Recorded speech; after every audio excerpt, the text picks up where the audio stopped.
just so you all know, there will never be another BlizzCon again. I am extremely doubt. You know what? I bet my life savings on it. There was a very interesting read about the Activision executives, and they had a couple lines in there about Overwatch that I want to check out.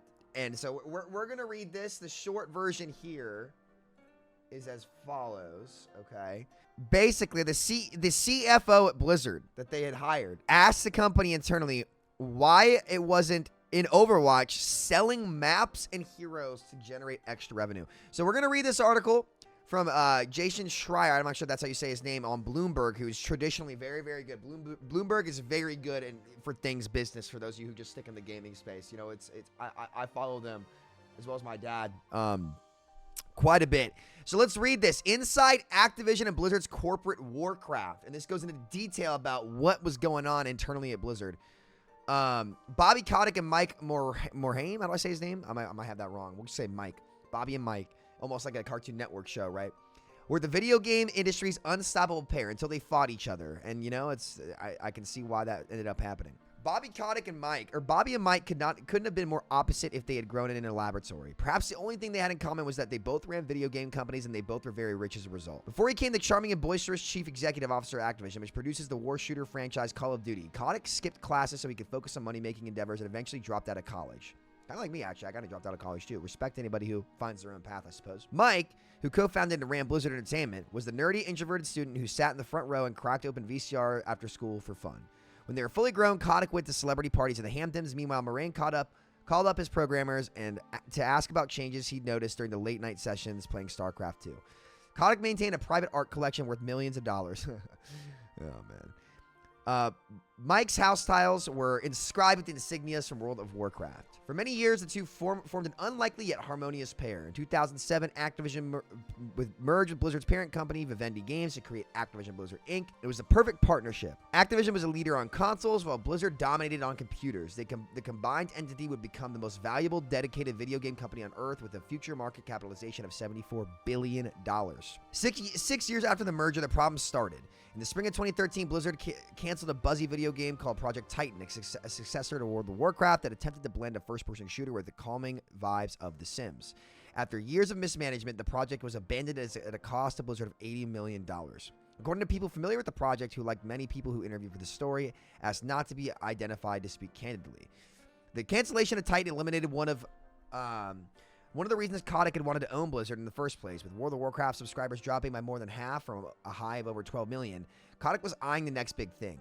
He touted World of Warcraft during investor presentations and Hollywood parties, occasionally bringing its developers to meet celebrities such as Tom Brady. Oh, man. These guys made World of Warcraft, he say, and now they're making something even bigger. Which, honestly, like, I don't even see why that's not really a bad thing. I think it's pretty cool, like, introducing people in your company to, like, people like Tom Brady. I can see that's actually something pretty cool. Though, for me personally, I'm not really interested in, like, the social ladders of the world. You meet some... Listen, in my time being a YouTuber, guys, seriously, I cannot stress this enough. Like, some of the people that you meet and circles that you meet, like, they're very fake. And I'm not saying this, like, about anybody in particular, obviously, but, like, especially when I was in the Minecraft space, guys, let me tell you, the egos of some of these people in the Minecraft space... No, I haven't met or talked to anybody like that recently, but, like, when I was growing up, like, walking into parties, like, you know, I might have been 20, like, 19, 20, and they're taking people's phones, like, acting like hot shots, like, walking around in Gucci slides, betting on cup pong, like, trying to throw hundreds on the table. I'm like, guys, you guys make fucking Minecraft videos, dog. Respect to the Minecraft grind. Don't come out here and act like you're a professional athlete. You're not. You're just not, you know. Be humble. Be humble. And that's why I absolutely loved my friend group so much. Dante, Tyler's, Nestor, Jake, all the Swordfish guys. Every single one. There was not a single bad apple in our group. We just loved playing the game, and we were good at the game. You know. One of my favorite Halsey quotes is "Don't meet your heroes; they're all fucking weirdos." That's not entirely true. I get what you mean. I'm not throwing shade on you at all there. But, like, I don't know, man. It was weird. And this was peak Minecraft, too, to be fair. I'm not even sure if, you know, thoughts on My Hero Academia collab. My Hero Academia has a fall-off that should be studied. Jeff Kaplan. How's it going? I'm Jeff. God, I miss Jeff Kaplan. Fuck. I swear to God, guys, I swear to God, it might take me 20 years, but I will do whatever I can to put out good games for people or help people create games. I will do whatever I fucking can, man. Jesus, I love games. Fuck. I'm counting on you guys to help me make sure I don't lose myself in the process. You guys are my anchor, okay? By this time, Kotick was becoming even more invested. In the summer of 2013, he struck a deal with Vivendi to buy its shares and take Activision Blizzard independently, effectively giving him and his allies control of the company. Kotick and his chief operating officer, Thomas Pipple, began to apply pressure, asking Mike and other Blizzard executives to give full accounting of how the Titan debacle had happened, saying people were familiar with the conversation. Whose fault was it? Why did nobody step in? Okay, to be fair, if you invest $80 million into a project and it's a sunk cost, I understand why you would want to go figure out what happened. You should. You should go figure out what happened because that's $80 million investment. It doesn't just go poof, right? That product definitely needed some better direction, and I guess it ended up becoming Overwatch. I think that's actually pretty fair. I think it depends on how it happens, but we'll see. It was just Bobby's continued sense that we were not extracting enough value out of the IP. Yeah, it never came out, until Overwatch. Even the way he'd say something like that would just make everyone at Blizzard upset. Okay, this is not going to be a take that flies well in the Overwatch community. I'm going to be real about this one. I'm going to keep it a buck here. At least in that specific circumstance, if you are $80 million down the drain, it is absolutely valid for the executive of the company to come in and try to figure out why it went wrong. There is nothing wrong with that. There is nothing wrong with that. That's how you run a successful business. That being said, how things got handled post 2017 and past that point, we can talk about that for a long time. But no, if you're $80 million down the drain and then you have literally nothing to show for it, something needs to get looked at for sure. And I don't think that should be a controversial thing to say. It was just Bobby's continued sense that we were okay. Yeah, here we go. In the years that followed, Activision would take a larger role in Blizzard operations, driving out throngs of veteran staff as it pushed the game maker to cut costs and release products more quickly. By 2021, Blizzard's once pristine reputation was tattered by mass layoffs, public relations disasters, a botched game release, and a staggering lawsuit from California accusing the parent company of systemic sexual misconduct and discrimination. Sensing an opportunity, perhaps a discount, Microsoft, absolutely a discount. Absolutely a discount. 100%.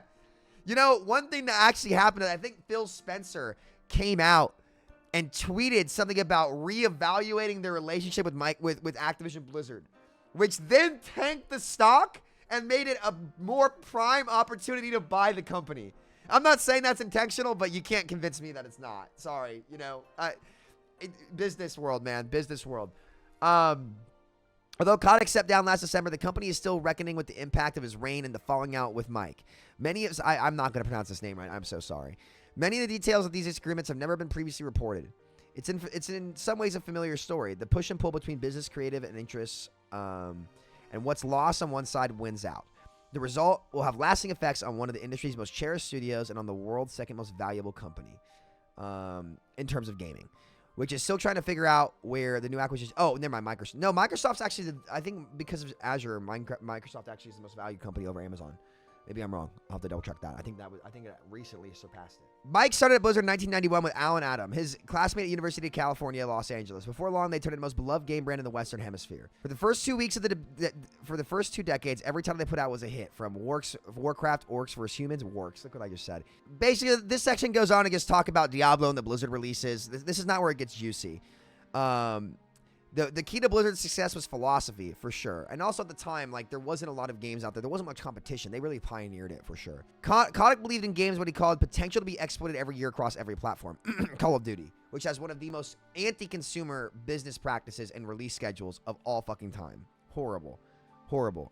He was particularly excited about Titan, which Blizzard promised would be a blockbuster and worthy success for the World of Warcraft. But Titan foundered for 7 years, dealing with technical challenges, shifting art direction, and an unclear vision for a director with too much on his plate, according to people familiar with development. In 2013, the project got canceled, calling the decision excruciating. Unlucky. It happens. That really does suck. A frustrated Kotick then pushed Mike to bolster his C-suite and bring in a chief financial officer. This is where it gets interesting and related to Overwatch, too.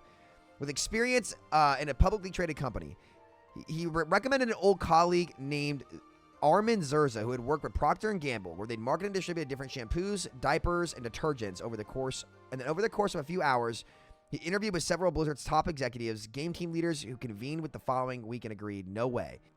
They all had similar takeaway. He didn't express much interest in gaming or Blizzard's player-first culture. He just kept talking about how to make as much money as possible, according to people who were in the meetings. He described him as a sharp businessman with values that were at odds with Blizzard's. Tipple asked Morhaime to give Zerza another shot, so he came back with another round of interviews. This time he talked less about profit margins, and Blizzard executives began to feel like resisting was a losing strategy. Though, through an Activision Blizzard spokesperson, Zerza declined to comment. Blizzard hired him in 2015 as its first CFO. He said he wanted to build a world-class finance department and began bringing in employees with Ivy League MBAs, and backgrounds at firms like McKinsey & Co. Suddenly, finance people who had otherwise been relegated to the background were fixtures in strategy meetings, asking why Hearthstone was not pushing players to buy more card packs, and why Overwatch, an online shooting game, wasn't selling maps and heroes to generate extra revenue. Now, let's just level for a second here, okay? If you aren't familiar with gaming and you are asking about numbers, I understand why that question would get brought up, but it just goes to show, and you know, maybe I'm wrong. Maybe I'm wrong here and just saying, look, not everyone at the company has to understand the product. Like, if you are working in the finance department, you don't have to understand product. And that just might be a thing across corporate America where it's not just specifically in gaming, right? But just seeing that is just such a, like, it just goes to show you that the concept of Overwatch 2 had Kotick written all over it. It was another Call of Duty. They tried to make Overwatch a Call of Duty. And this is where I will absolutely give Team 4 a pass on this stuff. 100%. They made the heroes free again. They did a lot of this stuff. And it is going to take them time to undo Overwatch 2. And I'm excited for them when they do. I think Overwatch will always have its niche.